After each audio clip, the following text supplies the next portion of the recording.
And MTA Chair and CEO Janno Lieber holding an impromptu news conference today with the NYPD. They're hoping to reassure riders that they go about their daily lives today because this comes in anticipation of a rally in Times Square this afternoon in which a former leader of Hamas has organized a global call to action.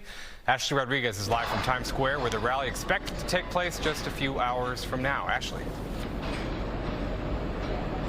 All right, so right now I am on Broadway in between 42nd and 41st. As you mentioned, this is where the rally is expected to start today at 3 p.m. You can see behind me, they're starting to put out the barricades. Police are definitely mobilizing. Also, as you mentioned, that news conference held earlier today, the NYPD, MTA saying they are more deployed and prepared than ever. And you're definitely going to notice that if you're taking public transit or if you're in a busy part of town, you're going to see officers from NYPD, MTA, state police, even National Guard. Some of the officers you're going to notice because they're in uniform. Some of them you're not because they're in regular clothes. And counterintelligence is working overtime today. They even said during the presser that they have called up men and women who usually work desk jobs and are telling them to put on the uniform and start patrolling the streets. They are not releasing all of the numbers. That is confidential.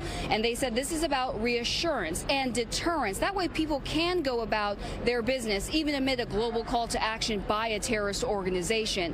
And folks, today is the day that if you see something, you need to say something. And I know you hear that all the time, but they are heavily stressing that today. We're talking about if you see odd placed packages or backpacks, anything that looks off, anything that concerns you, do not second guess yourself. You're encouraged to walk up to a police officer, point it out, or even call 911. They will evaluate it and decide the next steps. Now, Janno Lieber pointed out that the MTA Chief of Police, John Mueller, was actually attending a counterterrorism police convention in Israel 10 minutes from Gaza when Hamas attacked.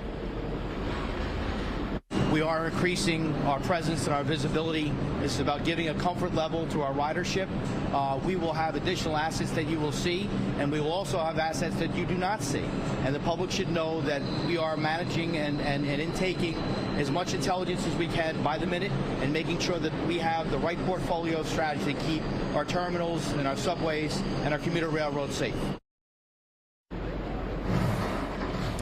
Now, I know a lot of New Yorkers are probably on edge, but the NYPD said there is no credible threat at this moment. A question did come up during the news conference that if an organization, a terrorist organization, is organizing a call to action, is that not a credible threat? Well, the NYPD responded to that, saying that they are in constant communication with counterintelligence. It changes by the minute. If any specific threat comes up, of course they will pivot. But right now, that is not the case, regardless of what is happening around the world today and in New York City this afternoon. Chris, we'll send it back to you. All right, Ashlie, thank you very much.